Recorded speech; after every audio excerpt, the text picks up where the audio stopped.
ధనుస్సు రాశి. ఈ ధనుస్సు రాశికి మారకుడైనటువంటి కుజుడు, అలాగే మకర, కుంభ, మీనం. మనం ఈ రాశులన్నింటిని మనం చూసుకుంటే ధనుస్సు, మకరము, కుంభం అంటే తృతీయాధిపతి అయినటువంటి శని, తర్వాత షష్ఠాధిపతి అయినటువంటి శుక్రుడు.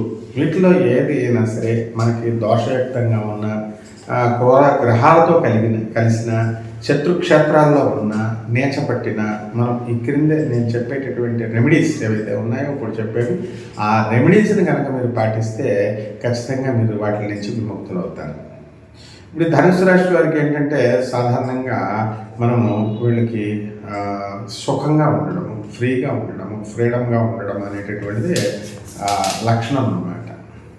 దానికి మనకి ఈ కుజుడు కనుక బాగా ఉండకపోతే కనుక, కుజుడు శత్రుక్షేత్రాలు వాటిల్లో కనుక ఉన్నట్లయితే కుజ జపం చేసుకోవాలా, కుజ స్తోత్రాలు చేసుకోవాలా, కుజుడికి కిలోంపావు కందుల్ని, తర్వాత ఎర్రని వస్త్రాన్ని ఇచ్చి మంగళవారం నాడు ఉదయం 9 గంటలకి పేద బ్రాహ్మణులకి దానం చేసుకోవాలి. అదేవిధంగా కుజదోషం పోతుంది. ఓం శరవణ భవ అనేటటువంటి మహామంత్రంతో ఇంట్లో మీరు అర్చన చేసుకోవాలి. ఒక రాగిది పాము పడగా ఉన్నటువంటిది లేదా ఒక వెండి బంగారం షాపులో దొరుకుతుంది, అది తెచ్చుకొని కొనుక్కొని మంగళవారం పాలతో అభిషేకం, మిగతా రోజుల్లో నీళ్లతో అభిషేకం చేసుకుంటూ ఓం శరవణ భవ అనే మంత్రాన్ని కనుక చేసుకుంటూ నీళ్లు దాని మీద పోస్తే దోషం.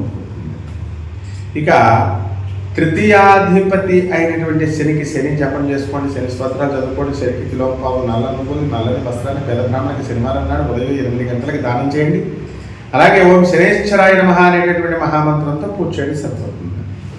ఇక షష్ఠాధిపతి అయినటువంటి శుక్రుడికి శుక్ర జపం చేయండి, శుక్ర స్తోత్రాలు చేయండి, శుక్రుడికి కిలోంపావు బొబ్బర్లని పేద బ్రాహ్మణులకి మీరు దానం చేయండి శుక్రవారం నాడు ఉదయం 6 గంటలకి. అలాగే శ్రీ మహాలక్ష్మి తల్లికి ఆరాధన చేయడం, మహాలక్ష్మి నమః అనేటటువంటి ఆరాధన. ఎర్రని కలవ పువ్వు తీసుకొచ్చి, తామర పుష్పాన్ని తీసుకొచ్చి అమ్మవారి పాదాల దగ్గర పెట్టండి.